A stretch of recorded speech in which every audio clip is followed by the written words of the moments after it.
ففتح علیہ فی صلاتہ، وَإِنِ اسْتَفْتَحَ کا کیا معنی اگر لقمہ طلب کیا، کس نے؟ امام نے۔ ان استفتح کا کیا معنی؟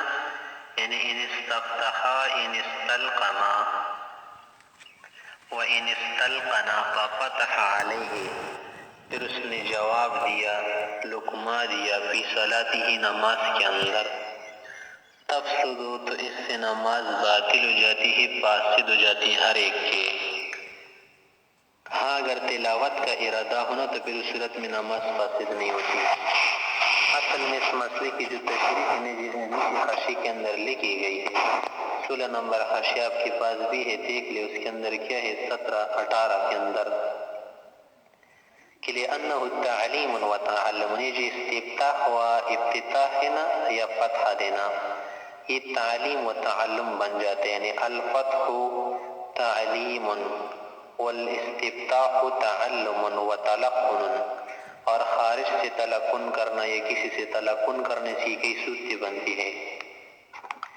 تفصیل المقامی ہے کہ دیکھ الاستفتاح والاخذ، تو پھر یہ کئی صورتیں ہیں اس کی، ایک یہ ہے کہ الفاتح والمستفتح سواء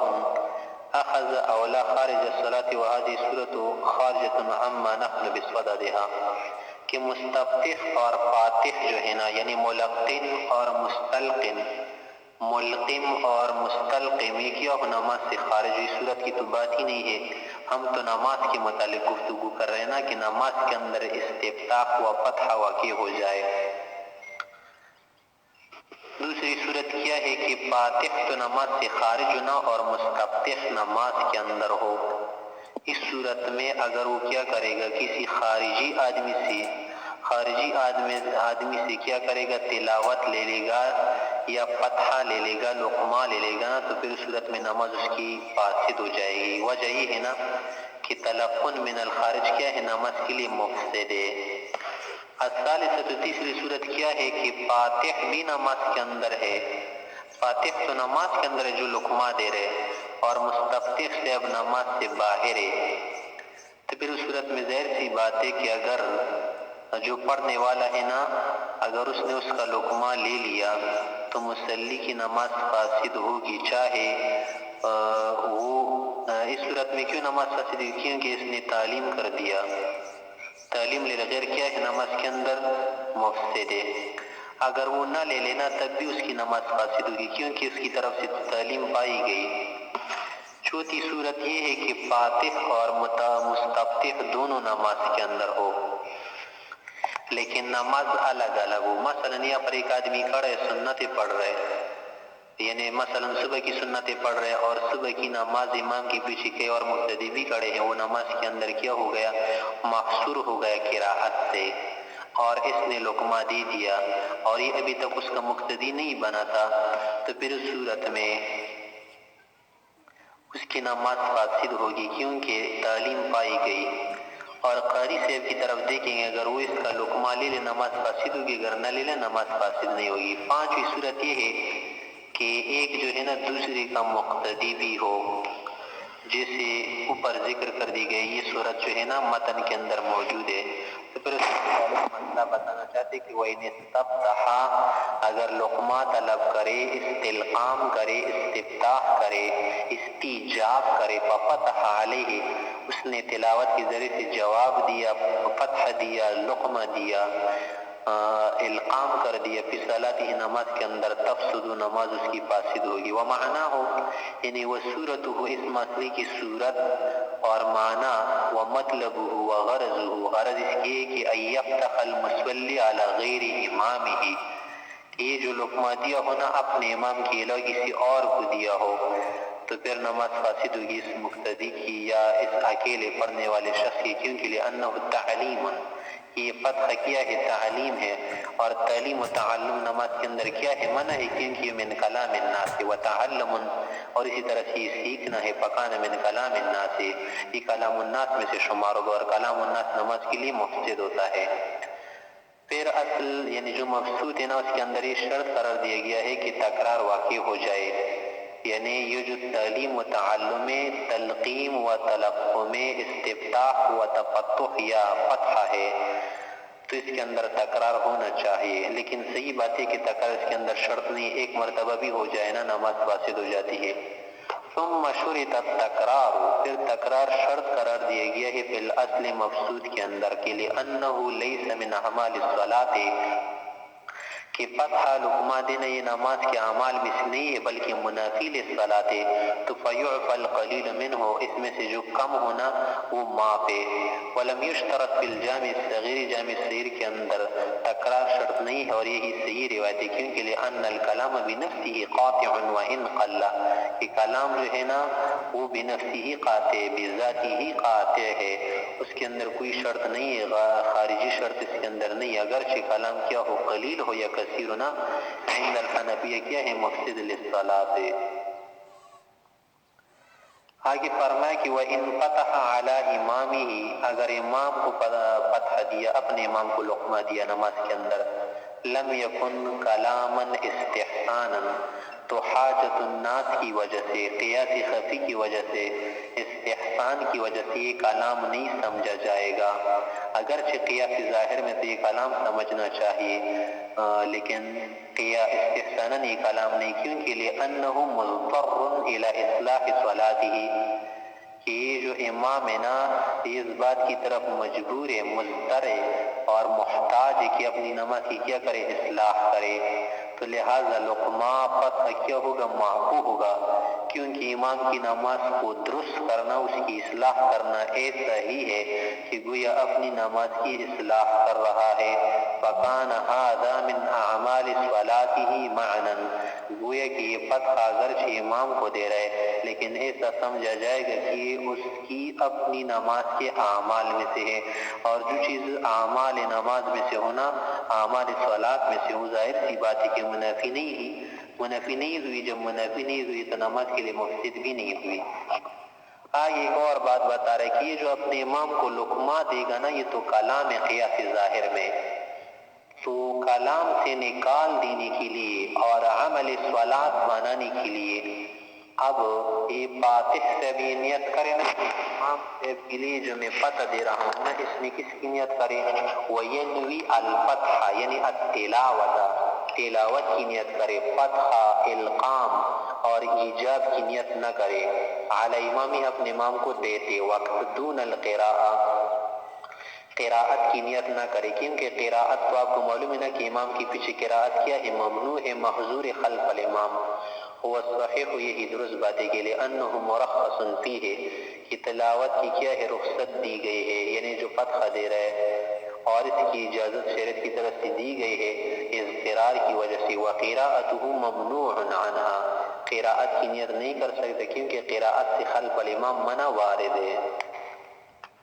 آگے فرمائے کہ وَلَوْ كَانَ الْإِمَامُ، اگر یہ مستلقم، مستفتح اور مستجیب جواب طلب کرنے والا اور لقمہ طلب کرنے والا اگر ہونا تو یہ کرے کہ انتقل الى آیت اخرى، اگر دوسری آیت کی طرف منتقل ہو گیا، مثلا غلط ہوا سورہ لیلہ قریش پڑھ رہا تھا نا، اس میں پس گیا، آگے نہیں پڑھ سکتا تھا، اور مقتدی نے کیا کر دیا، اس کو فتح ہی دیا، اور آگے جو ہے جب ہم نے دیکھا امام کسی اور آیت کی طرف منتقل ہو گیا تھا یا کسی اور سورت کی طرف، تو تفسد صلاۃ الفاتح، تو اس صورت میں کیا ہے، مقتدی کی جو نماز نا، فاتح صاحب کی نماز کیا ہوگی، فاسد ہو جائے گی۔ وتفسد صلاۃ الامام لو اخذ بقوله، اسی طرح سے امام کی نماز بھی فاسد ہوگی، کیونکہ اس نے کیا کر دیا، اس کی قرات کو، اس کی سکھائی ہوئی چیز کو لے لیا، لو اخذ بقوله، اگر لے وجود التلقین والتلقن من غیر ضرورت، کیا پر مقتدی کی طرف سے تلقین پائی گئی اور امام کی طرف سے تلقن پایا گیا، اور یہ بغیر ضرورت کی ہوا، لیکن صحیح بات یہ ہے نا کہ یہ درست بات یہ ہے کہ اس سے نہ امام کی نماز فاسد ہوئی اور نہ مقتدی کی نماز فاسد ہوئی، کیونکہ نبی علیہ الصلوۃ والسلام سے بھی اس طرح کی ایک مرتبہ نماز کے اندر خلل آیا تھا تو اس سے نماز فاسد نہیں ہوئی تھی۔ یہ جو نقل کیا گیا نا، اس سے غیر مقتدی مراد ہے، یا مراد اس صورت پر کہ جب بغیر ضرورت کی کیا دیا ہو، یہ فتح لقمہ دیا ہو،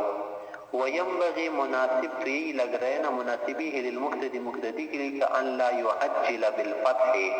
کہ جلدی نہ کرے لقمہ دینے میں بلکہ انتظار کرے. ہو سکتا ہے کہ وہ اپنی تلاوت کو درست کرے سوچ و فکر کے ذریعے اس کو یاد آ جائے. وللامام اسی طرح امام کو بھی مناسب نہیں ہے کہ ایلجئہم الیہ کہ مقتدیوں کو اس بات پر مجبور کرے ان کو کیا کرے فتح دینے پر کیا کرے مجبور کرے. ان لا یلجئہم کہ مقتدی کو کیا کرے مجبور نہ کرے ان کو مضطر نہ کرے ان کو اس بات پر برانگیختہ نہ کرے نہ ابھاری الیہ فتح دینے کی طرف. بل یرکع اگر اس نے اتنی قرات کی ہے نا کہ جس سے نماز درست ہو جاتی ہے تو رکوع میں جائے. اذا جاء اوانہ جب رکوع کی کیا آ جائے وقت آ جائے. اوانہ منا اوقاتہ یعنی وقتہ ساعاتہ جب رکوع کی گھڑیاں آ جائے نا بالفور رکوع میں جائے. یا یہ ہے نا کہ اگر فتح کی ضرورت درپیش ہو جائے اذا جاء اوانہ جب فتح کے لقمہ دینے کی ضرورت اوقات درپیش ہو جائے نا اور اب اس کو ضرورت ہے تو پھر اس صورت میں کیا کرے فتح کے لیے انتظار نہ کرے بلکہ یرکع رکوع کرے. یا یہ کرے کہ رکوع نہیں کر رہا اور اسی طرح سے رکوع نہیں کر رہا تو پھر کیا کرے او ینتقل الی آیت اخرى کسی اور صورت کو شروع کرے کسی اور آیت کی طرف انتقال کرے تاکہ تلقن و تلقین اور استفتاح و فتح کی ضرورت پیش نہ آئے. آگے نیا مسئلہ بتا رہے فلو اجاب فی الصلاة رجلا بلا الہ الا اللہ فهذا كلام مفسد عند ابي حنيفة ومحمد رحمهم الله.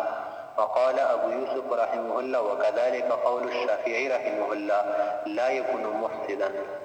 اصل میں بات یہ ہے نا کہ اگر کوئی شخص نماز پڑھ رہا ہو کوئی ذکر کرے مثلا سبحان اللہ کہے یا الحمدللہ کہے یا اسی طرح سے کوئی اور کلمہ کہے تو یہ کئی طور پر کہا جاتا ہے نا. ایک تو یہ ہے کہ مثلا یہ جو کلمہ اس نے کہا نا صرف تذکیر کے لیے کہا کہ اس شخص کو یاد دلانا چاہتا ہے کہ میں نماز کے اندر ہوں تو یہ تو بالاتفاق کیا ہے مفسد صلاۃ نہیں.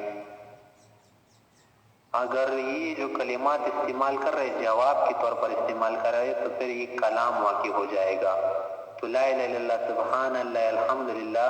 پھر یہ مقیس ہوں گے کس پر تشمیت عاطف پر کہ تشمیت عاطف جواباً کہا جاتا ہے نا یرحمک اللہ تشمیت عاطف کیا جاتا ہے جواباً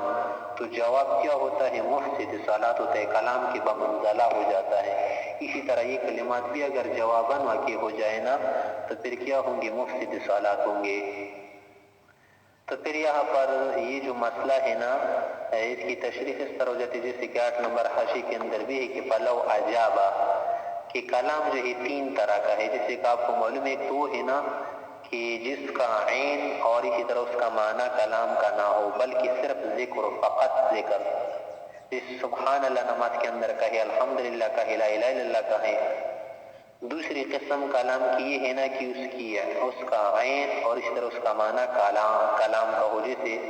اللہم زوجنی کہے یا یہ کہے کہ مثلا ھذا رجل یا نماز کے اندر یہ کہے کہ تدفع عنی لا تمر بین یدی میرے سامنے سے مت گزرو. تو یہ تو ظاہر سی بات ہے کہ کلام ظاہری طور پر بھی اور معنی کے اعتبار سے بھی. تیسرا کلام کی وہ الفاظ ہوتے کہ اس کا عین تو ذکر ہو کہ مثلا لا الہ الا اللہ ذکر ہے الحمدللہ ذکر ہے اور اسی طرح سبحان اللہ ذکر ہے لیکن معنی اس کا کلام بنتا ہے. جیسے کسی نے کہا کہ مثلا یہاں پر ایک عجیب کام کو ہے تو اور آپ نے جواب میں کہا کہ سبحان اللہ. یہ کسی نے کہا کہ آج تو بڑا کام کیا ہے کسی نے اور ماشاءاللہ پتہ نہ اس کو نصیب ہو چکی آپ نے کہا اللہ اکبر. یہ کسی نے نعرہ تکبیر کہا آپ نے جواب دیا کہ اللہ اکبر تو ظاہر سی بات ہے اللہ اکبر لفظ ہے لیکن آپ نے جواباً کہا. تو 3 طرح کے اقسام ہو گئے نا. ایک وہ ہے کہ ما عینہ و معناہ ذکر دوسرا کیا ہے کہ ما عینہ و معناہ کلام اور تیسری کیا ہے کہ ما یکون عینہ ذکر ذکرا و معناہ کلاما. تو وہ کلام جس کا عین اور اس کا معنی ذکر ہو سے تو بالاتفاق نماز فاسد نہیں ہو سکتی اگر کہ اس کی وجہ سے نماز کے اندر یہ فرق آ جائے. مثلا الحمدللہ رب العالمین فاتحہ شریف کیا ہے ذکر ہے تلاوت ہے اگر یہ کوئی پڑھے گا نا کسی اور جگہ پر تو تاخیر و تقدیم کی وجہ سے ہو سکتی ہے کہ اس پر سجدہ سہو واجب ہو جائے، لیکن نفس نماز اس کی فاسد نہیں ہوگی۔ اور کلام کی دوسری قسم کی جس کا عین اور معنی دونوں کلام ہو تو اس سے بالاتفاق نماز فاسد ہو جاتی ہے، چاہے وہ کلام قلیل ہو یا کثیر ہو، یعنی تعمد اس کے اندر کیا ہے شرط ہے۔ ایسا کلام کہے نا کہ جس سے کیا ہو معنی مرادی نکلے، ایسا نہ ہو کہ بس صرف مبہم الفاظ ہو، تو اس سے کیا ہے نماز فاسد ہو جاتا ہے۔ کس کے نزدیک؟ طرفین کے نزدیک۔ امام یوسف رحمۃ اللہ علیہ نے تو اختلاف کیا تھا نا کہ اگر ایک لفظ زائد ہو یا دو لفظ زائد ہو اور دونوں لفظ اصلی نہ ہو تو اس سے نماز فاسد نہیں ہوتی تھی۔ اور تیسری قسم وہ ہے نا کہ جس کا عین کیا ہو ذکر ہو لیکن معنی اس کا کلام والا بنے۔ مثلا ایک شخص نے کہا نا کہ کسی نے مصیبت کی بات کر دی کہ فلاں شخص مر چکا ہے، اس نے نماز کے اندر شروع کیا انا للہ و انا الیہ راجعون۔ یہ کسی نے پوچھا مثلا یہ نماز پڑھ رہا تھا، کسی نے کہا کہ یار اللہ ایک ہی یا دو ہے، اس نے کہا کہ لا الہ الا اللہ، اللہ تو صرف ایک ہے۔ یہ تو ٹھیک ہے انا للہ و انا الیہ راجعون ذکر ہے بعینہ ہی، اس طرح لا الہ الا اللہ یا سبحان اللہ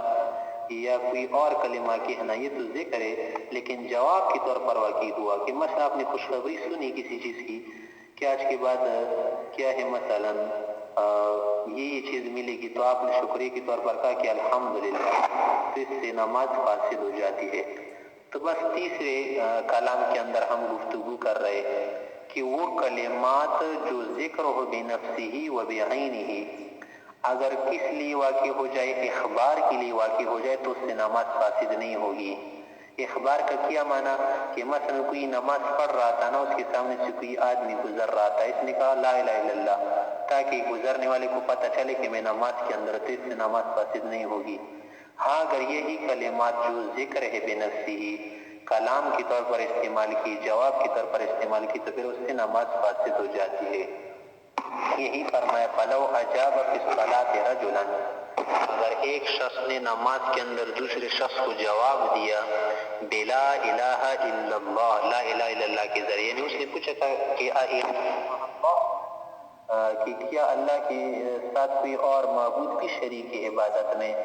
تو اس نے کہا کہ لا الہ الا اللہ، نے اس کو سمجھانا چاہا، جواب کے طور پر استعمال کیا، تو فہذا کلام مفسد عند ابی حنیفہ و محمد رحمہم اللہ، طرفین کے نزدیک اس سے نماز فاسد ہو جائے گی۔ وقال ابو یوسف رحمۃ اللہ علیہ فرماتے کہ لا یکن مفسدا، اس سے کلام، اس سے نماز فاسد نہیں ہوگی۔ وهذا الخلاف فيما اذا اراد به جوابه، یہ جو اختلاف ہے نا امام سلسلہ کے ساتھ اس صورت میں ہے کہ جب وہ جواب کا ارادہ کرے، اس لیے کہ اس نے سوال کیا تھا نا، اس نے جواب دیا۔ امام یوسف رحمۃ اللہ علیہ کے نزدیک یہ مفسد نہیں، کیونکہ وہ فرماتے کہ لہو انہ ثناء بصیغتہ، کہ لا الہ الا اللہ کے الفاظ سبحان اللہ وغیرہ کے جو الفاظ نا یہ بنفسہ و بصیغتہ و بشکلہ، کہ اپنے عین کے اعتبار سے ثنا ہے، ذکر ہے اور تعریف پر مشتمل ہے، تو فلا یتغیر بعزیمتہ، یہ جو جواب دینا چاہتے ہیں یہ اس کا ایک عزم ہے، ارادہ ہے، تو اس عزم ارادے سے یہ ثنا نہیں بدلے گی کلام کے اندر۔ ولہما، طرفین حضرات فرماتے کہ نہیں، ٹھیک ہے ہم مانتے کہ یہ بصیغتہ و بعینہ ایک ثنا ہے، ایک ذکر ہے، لیکن انہ اخرج الکلام مخرج الجواب، کہ لا الہ الا اللہ کا لفظ اس نے استعمال کیا جواب کی جگہ پر، اخرج الکلام ان تکلم بهذه الکلمۃ مخرج الجواب و مجرى الجواب، اجراہ مجرى الجواب، جواب کی جگہ پر جاری کیا۔ یعنی اگر کوئی اس سے کہے نا کہ کیا اللہ کے ساتھ کوئی اور خدا ہے، اگر یہ اردو میں کہتا کہ نہیں ہے تو اس سے نماز فاسد ہو جاتی تھی نا، اسی طرح سے جب لا الہ الا اللہ نے کہا نا تو اسی جگہ پر استعمال کیا کلام کی جگہ پر، تو اس سے بھی نماز فاسد ہو جائے گی۔ وہ یحتملہ، اور اس کا احتمال بھی رکھ رہا ہے کہ یار یہ جو کلمہ اس نے استعمال کیا جواب کے لیے استعمال کیا، فیجعل جوابا، لہذا جواب ہی سمجھا جائے گا، قد تشمیت، جیسے کہ تشمیت قیمتی صلیح ہے، جیسے کہ ایک شخص کو چھینک آئی اور اس نے الحمدللہ کہا، اس نے جواب میں یرحمک اللہ کہا، تو ظاہر سی بات ہے کہ یرحمک اللہ کیا ہے، کلام ہے نا، اس کے اندر کافی خطابی استعمال ہو چکی ہے، کافی خطابی استعمال ہے، اسی طرح لا الہ الا اللہ بھی جواب دینا چاہتا ہے مخاطب کو۔ والاسترجاع جس طرح کے استرجاع آگے فرمایا کہ والاسترجاع علی الخلاف فی الصحیح، کہ استرجاع جو ہے نا جیسے کوئی کہے کہ انا للہ و انا الیہ راجعون، اس میں بھی علماء کا کیا ہے یہ اختلاف ہے۔ اس صحیح روایت یہی ہے کہ اس روایت میں امام یوسف رحمۃ اللہ علیہ بھی طرفین کے ساتھ موافق ہے کہ استرجاع کیا ہے مفسد ہے، اور وجہ اس کی بیان کرتے کہ دیکھیں استرجاع کس لیے ہوتا ہے، اظہار مصیبت کے لیے، اظہار جزا کے لیے ہوتا ہے، اور نماز جو ہے وہ تو مشروع ہے کس کے لیے، تحلیل و تکبیر توحید و تعظیم کے لیے، نہ کہ غموں کے اظہار کے لیے، اس لیے اس کی نماز کیا ہوگی، فاسد ہوگی۔ لیکن صحیح بات ہے کہ اس میں بھی کیا ہے علماء کا اختلاف ہے، جیسے امام یوسف صاحب نے فرمایا کہ استرجاع کیا ہے، بصیغتہ ذکر پر محمول ہے، بصیغتہ ثنا کے لیے موضوع ہے، لہذا اس سے نماز فاسد نہیں ہوگی۔ آگے فرمائے کہ جو کلمات استعمال کرتے ہیں نا مصلی سے، اب وَإِنْ أَرَادَ بِهِ إِعْلَامَهُ، اگر وہ ارادہ ہی کرے کہ میں اس کو اعلام کرنا چاہتا ہوں، اس کو یہ دکھانا چاہتا ہوں کہ انہو فی الصلاۃ، کہ میں نماز کے اندر ہوں، نماز پڑھنا چاہتا ہوں، تو لا تفسد بالاجماع، یا لا تفسد الصلاۃ بالاجماع، تو پھر ایسے کلمات جو ہے نا نماز کو بالاجماع فاسد نہیں کرتے۔ کیا معنی کہ امام یوسف رحمۃ اللہ علیہ کے ساتھ طرفین کیا ہے متفق ہے کہ اعلاما و اعلانا و اخبارا، اگر یہ کلمات استعمال کرے تو اس سے نماز فاسد نہیں ہوگی۔ وجہ ہے کہ حدیث شریف میں آیا ہے لقولہ علیہ السلام، پیغمبر علیہ السلام نے فرمایا، صحاح ستہ کی حدیث ہے کہ اذا نابت احدکم نائبۃ، اذا حدثت احدکم حادثۃ، اذا کرست احدکم کارثۃ، اذا حدثت احدکم کآبۃ، اگر تم میں سے کسی کو نماز کے اندر کوئی نائبہ، کوئی مشکل یا کوئی بات درپیش ہو جائے نا فی الصلاۃ، نماز کے اندر، کیسے کہ مثلا کوئی سامنے سے گزر رہا ہے، یا مثلا کوئی حاجت درپیش ہے، کہ مثلا لڑکا آگ میں جا رہا ہے، یا کوئی گر رہا ہے کنویں میں، اندھا آدمی ہے اور فارغ ایک آدمی خارج میں بیٹھا ہوا ہے، اور آپ نماز نہیں توڑنا چاہتے، تو پھر سبحان اللہ کہے، جس سے پتہ چل جائے گا کہ میں نماز کے اندر ہوں، اور خارجی شخص کیا کرے، یہ کام سر انجام دے، یا یہ گزرنے والا رک جائے، سامنے سے نہ گزرے، تو فلیسبح، اس کے لیے کیا کرے، تسبیح پڑھے۔ فلیسبح کی ضروری نہیں کہ صرف سبحان اللہ کہے، یعنی فلیذکر ای ذکر کان، کوئی بھی ذکر پڑھ سکتے، سبحان اللہ کہے، اللہ اکبر کہے، اور یہ مرد کے لیے حکم ہے۔ ہمارا حضرات کیا کریں گے، تسبیح پڑھیں گے کہ انما التسبیح للرجال والتصفیق للنساء، کہ عورتیں کیا کرے گی، تسبیح کرے گی۔ تسبیح کا کیا معنی، یعنی دائیں ہاتھ کی جو پشت ہے نا وہ بائیں ہاتھ کی ہتھیلی پر مارے، جس سے چک چک کی آواز نکلے، یا کسی بھی طریقے سے تسبیح کر سکتی ہے۔ ومن صلی رکعتن، آگے فرمایا کہ اگر کوئی پڑھے ایک رکعت میں نہ ظہر کی، مثلا ایک رکعت ظہر کی پڑھ لی، ثم افتتح العصر، پھر اس کے بعد عصر کی نماز کے افتتاح کیا، یعنی نیت بدل دی، او التطوع، یا تطوع کی نیت کر دی۔ اگر عصر کا وقت داخل ہو چکا پھر تو ٹھیک ہے، عصر کی نماز اس کی سٹارٹ ہو جائے گی، شروع ہو جائے گی۔ اگر وقت داخل نہ ہو چکی ہو اور فرض نماز اس نے ایک رکعت پڑھی ہے، اس کے بعد نفل کی نماز اس نے شروع کی، تو فقط نقض الظہر، اس شخص نے کیا کر دیا، ظہر کی نماز کو توڑ دیا۔ اور کیوں؟ اس لیے کہ نیت بدل گئی، لأنہ صح شروعہ فی غیرہ، کہ اس شخص کا دوسری نماز کے اندر شروع کرنا، ابتدا کرنا درست ہے، تو فیخرج عنہ، مقبل والی جو نماز پڑھی ہے نا اس سے خارج ہو جائے گا۔ وَلَوْ افتتح الظہر بعد ما صلی منها رکعتا، اگر اس نے ظہر کی نماز شروع کی بعد اس کے کہ اس نے ایک رکعت پڑھی ہے ظہر کی، یعنی فہی وہی نماز ہو جائے گی، بس اسی کے ساتھ شمار ہو جائے گی۔ وَيَجْتَزِئُ بِتِلْكَ الرَّكْعَةِ، اسی رکعت کے ساتھ باقیہ رکعتیں ملائے گا۔ یا ویجتزئ بتلک الرکعہ کیا معنی کہ ویکتفی بتلک الرکعہ اسی رکعت پر کیا کرے گا اکتفا کرے گا، وہ رکعت اس کی کافی ہوگی، اس کے بعد دوسری رکعتیں ملائے۔ لأنه نوى الشروع فی عین ما هو فیہ، کہ اس شخص نے شروع کی ہے، نیت کی ہے، نئی نیت دوبارہ کر لی عین اس چیز میں جس کے اندر پہلے سے لگا ہوا ہے، تو ضرورت کیا ہے دوبارہ نیت کرنے کی، فلغت نیتہ، اس کی نیت بدل، یہ نیت کیا ہو گئی، لغو ہو گئی، حدر ہو گئی، کیونکہ یہ نیت جو ہے پہلی نیت سے الگ نہیں ہے، ایک ہی نیت ہے۔ تو وبقی المنوی علی حالہ، جو پہلی والی منوی چیز تھی نا جو ایک رکعت اس کی پڑی ہے، وہ اپنی حالت پر برقرار رہے گی، کیونکہ ایک نماز سے دوسری نماز کی طرف انتقال بدون اختلاف نیت نہیں ہوتا،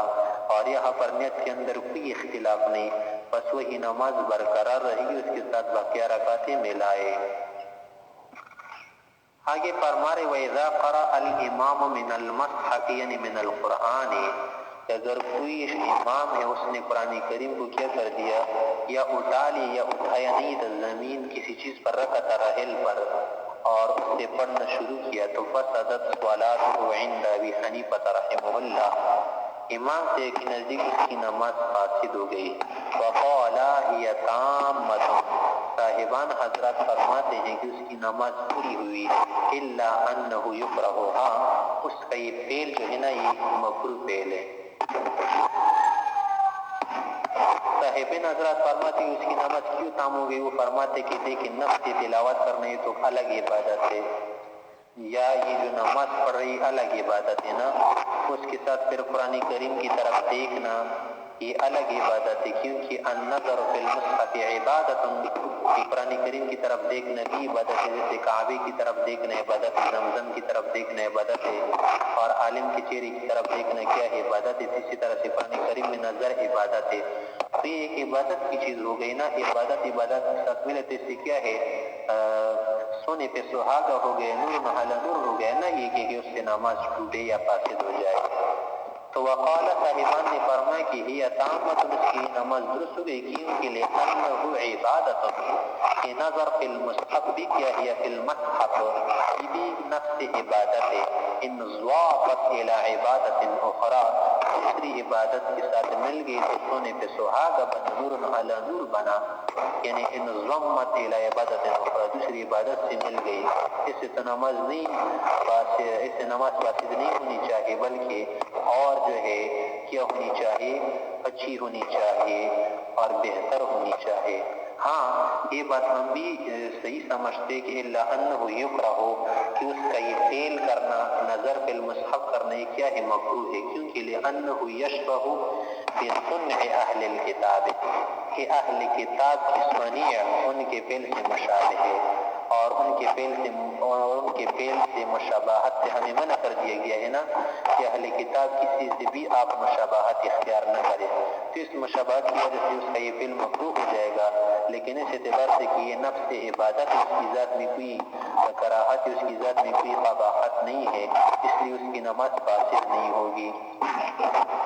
امام ابو حنیفہ صاحب نے فرمایا کہ اصل میں بات یہ ہے کہ ولی ابی حنیفہ رحمہ اللہ ان حمل المصحف، قرآن کریم کا ہاتھوں میں اٹھانا، لے لینا، والنظر فیہ، پھر اس میں دیکھتے رہنا، وتقلیب الاوراق، پھر اوراق کا پلٹنا، عمل کثیر،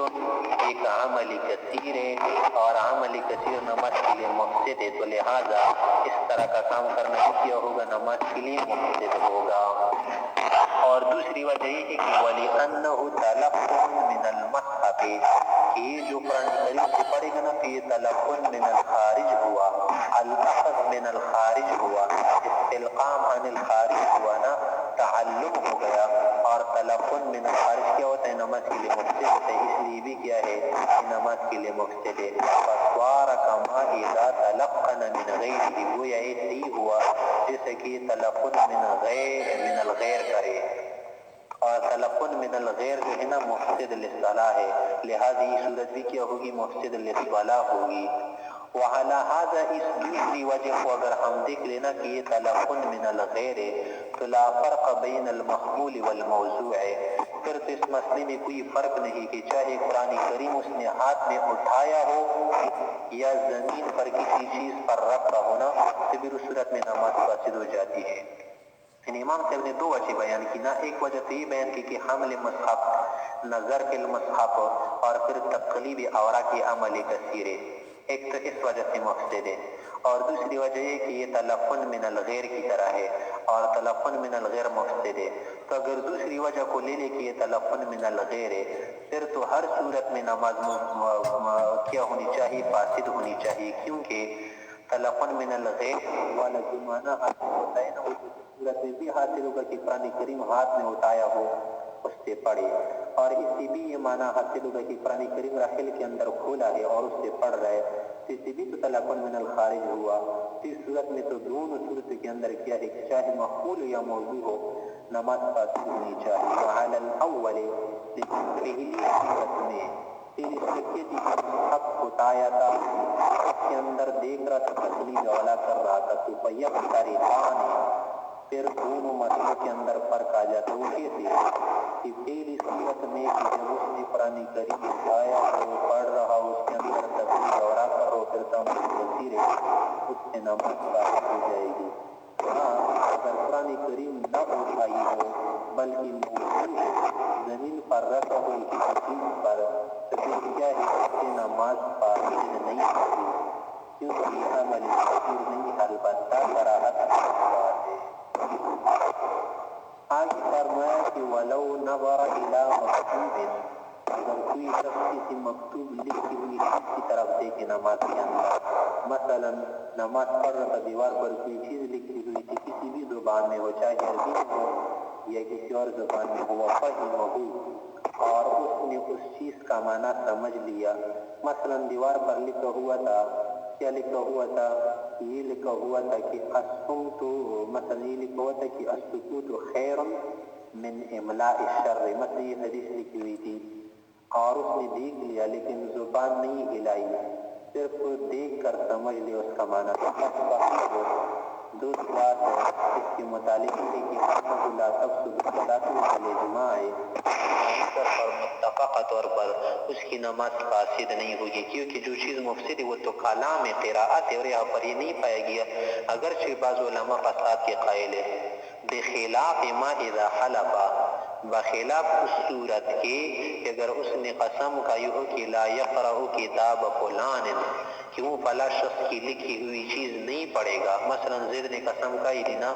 کہ میں جو ہے اسلم کی کوئی لکھی ہوئی چیز نہیں پڑھوں گا، اگر میں نے کہا نا تو میری قسم ٹوٹ جائے گی۔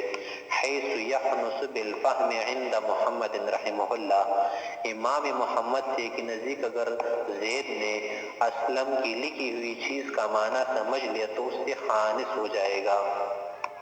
لأن المقصود هنالك الفهم، کیونکہ وہاں پر اس کی قسم کھانے سے مقصود فہم سمجھنا ہوتا ہے، اور یہ معنی پایا گیا لہذا خانس ہوا۔ اما فساد الصلاۃ، ہاں نماز کا فاسد ہونے تو الگ بات ہے، کیونکہ نماز کا فساد کب آتا ہے؟ فبالعمل الکثیر، عمل کثیر کے ذریعے آتا ہے، ولم یوجد، اور یہاں پر عمل کثیر نہیں پایا گیا، تو لہذا عمل کثیر سے کیا مراد یہاں پر؟ العمل المنافی للصلاۃ، وہ عمل جو کیا ہو نماز کے لیے منافی ہو، اور یہاں پر تو کوئی ایسا کام نہیں پایا گیا جو نماز کی منافی ہو۔ آگے فرمائے کہ وَإِن مَرَّتْ امْرَأَةٌ بَيْنَ يَدَيْ الْمُصَلِّ، اگر کوئی عورت گزرے نمازی کے سامنے سے، لم يقطع الصلاۃ، تو اس سے نماز قطع نہیں ہوگی، نماز نہیں ٹوٹے گی، نماز فاسد نہیں ہوگی۔ لقولہ علیہ السلام، نبی علیہ السلام نے فرمایا کہ لا یقطع الصلاۃ، نماز کو نہیں توڑتا، مرور شیء، کسی بھی چیز کا سامنے گزرنے سے، الا ان المار، آئے جو گزرنے والا ہے نا، آثم، گناہگار ہے۔ لقولہ علیہ السلام، کیونکہ پیغمبر علیہ السلام نے فرمایا، جیسے کہ شیخین کی حدیث ہے کہ لو علم المار، اگر نمازی کے سامنے گزرنے والے کو پتہ چلتا کہ ماذا علیہ من الوزر، کہ اس کے لیے کتنا بڑا گناہ ہوگا، بین دل مسلم، نمازی کے سامنے گزرنے سے، لوقف 40، یعنی لوقف 40 عاما او خریفا او سنتا او یوما او شہرا، تو 40 کے برابر جو ہے وہ کھڑا ہو جاتا، انتظار کرتا مگر سامنے سے نہ گزرتا، چاہے وہ دن کے حساب میں لے لے یا سال کے حساب میں لے لے یا موسموں کے حساب سے لے لے یا دنوں کے حساب سے لے لے یا مہینوں کے حساب سے لے لے۔ وَإِنَّمَا يَأْثِمُ، یہ گناہگار اس وجہ سے ہو جاتا ہے، یأثم گناہگار اس وجہ سے ہو جاتا ہے کہ اذا مر، گناہگار اس صورت میں ہوگا کہ اذا مر فی موضع سجودہ علی ما قیل، جیسے کہ کہا گیا ہے نا کہ سجدے کی جگہ پر گزرے، ہاں اگر سجدے کی جگہ سے آگے گزرے، اس کے احاطے سے باہر ہو تو پھر مکروہ نہیں، گناہگار نہیں۔ ولا یکون بینہما حائل، اور اس صورت میں گزرے کہ دونوں کے درمیان کوئی حائل، کوئی استوانہ، کوئی سترا، کوئی جدار وغیرہ نہ ہو۔ وَيُحَاذِيَ یا وَيُحَاذِي أَعْضَاءُ الْمَارِّ أَعْضَاءَهُ، اور گزرنے والے کے اعضاء، اس کا جسد، بدن، قامت، مصلی کی قامت و جسد کے برابر ہو جائے۔ لو کان یصلی علی الدکان، اگر وہ نماز پڑھ رہے دکان کے اوپر، آگے یہ الگ مسئلہ ہے۔ یہ ایک نیا مسئلہ بتا دیا کہ دیکھیں اگر مصلی کے سامنے اس کے متعلق جو ہے کئی صورتیں بنتی ہیں، مثلا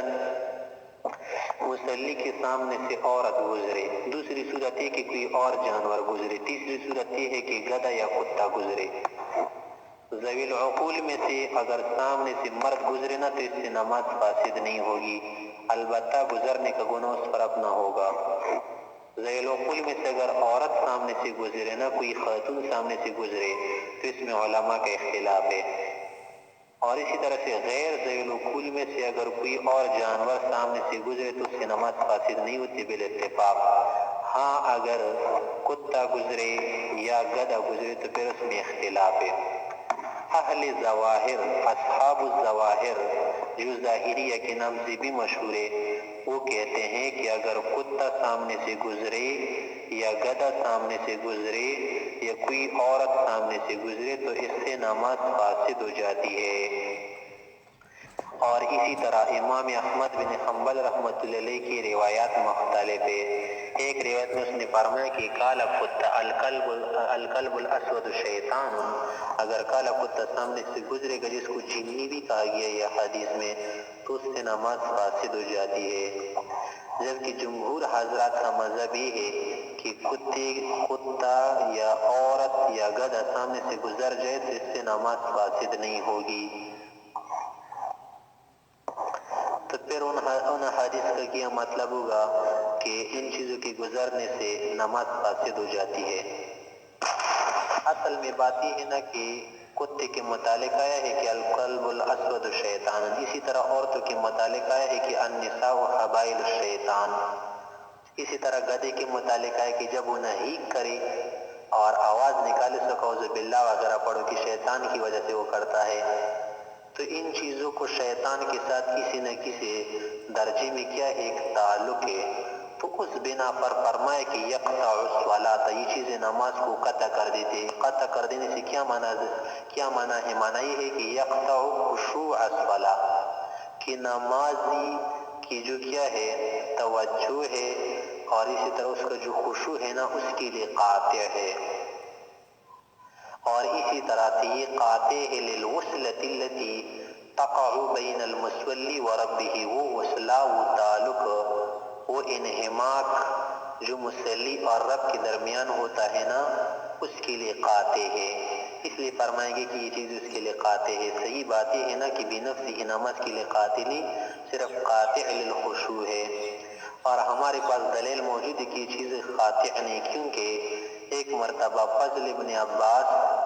اور اسی طرح سے ایک اور صحابی اس کا بھائی اور عبداللہ بن عباس یا فضل ابن عباس کے ساتھ کوئی اور ساتھی تھا، وہ ایک مرتبہ ایک گدی پر آگے اور نبی علیہ السلام ایک صحرا میں نماز پڑھ رہے تھے اور ان کے ساتھ ایک کتیا بھی تھی، تو انہوں نے گدی کو وہاں پر چھوڑ دیا تھا، نماز کے سامنے سے گزر رہی تھی لیکن اس سے نماز فاسد نہیں ہوئی۔ اور اسی طرح سے حضرت عائشہ رضی اللہ عنہا نے ایک مرتبہ یہ بھی فرمایا تھا، جیسے یہاں پر خشی کے اندر مذکور ہے کہ یا اہل العراق والشقاق والنفاق قد قرنتمون بالکلاب والخمر، اے عراقی لوگو، اے شقاق و نفاق والے لوگوں، انہیں زجرن ایسا فرمایا کہ تم نے تو ہمیں کتوں کے برابر کر دیا، گدیوں کے برابر کر دیا۔ حالانکہ رسول اللہ علیہ السلام جب نماز پڑھتے تھے نا تو میں اس کے سامنے ایسے لیٹی رہتی تھی جیسے کہ اعتراض الجنازہ، جیسے کہ جنازے کی جو چرپائی سامنے ہوتی اس پر میت ہوتی ہے، اسی طرح میں سامنے لیٹی رہتی تھی، لیکن اس سے نبی علیہ السلام کی نماز پر کوئی فرق نہیں پڑتا تھا۔ تو بس درست بات یہی ہے کہ گدھے سے یا کتے سے یا کسی خاتون کے سامنے گزرنے سے نماز فاسد نہیں ہوگی۔ ہاں جو قطع صلاۃ کی حدیث آئی ہے نا، وہ قطع خشوع، قطع الوصلہ، قطع التعلق، قطع توجہ الکامل پر کیا ہے؟ مقبول ہے۔